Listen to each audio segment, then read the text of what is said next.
তৃণমূল কংগ্রেসের সর্বভারতীয় সভানেত্রী মমতা বন্দ্যোপাধ্যায়ের শুক্রবারের সভা বয়কট করলেন ইসলামপুরের বিদ্রোহী বিধায়ক আব্দুল করিম চৌধুরী।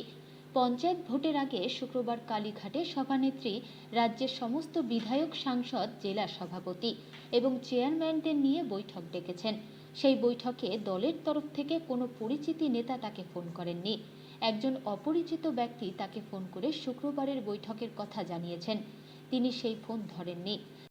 যে আজ মিটিং ডেকেছেন সারা পশ্চিমবাংলার সমস্ত তৃণমূল কংগ্রেসের সংগঠনগুলোকে ডেকেছেন, নেতা কর্মীদের, এমপিদের, এমএলএদের, আর সকলকে আজকে সামনে পঞ্চায়েত নির্বাচন আছে আর বিভিন্ন কিছু সমস্যাগুলো নিয়ে আলোচনা করবেন। আজকে ওখানে বলতে তাই করেছে। আমি তো কোনো চিঠি পাইনি আর কোনো হোয়াটসঅ্যাপে মেসেজও নাই, ওই SMS মেসেজও নেই।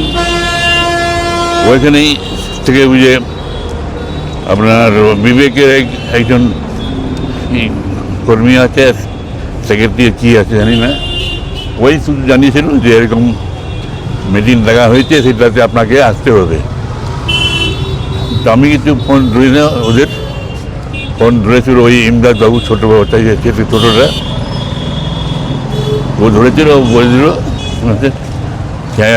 কোনো ঠিক নেই, বাবার মাথা এখন খুব আছে, দুঃখিত হয়েছে আর খুব কষ্টে উনি বলছেন। এখানে এটা মার্ডার হয়ে গেছে, মাথা এক খোপড়িতে একটা গুলি মারে কপাল উড়াই দিয়েছে।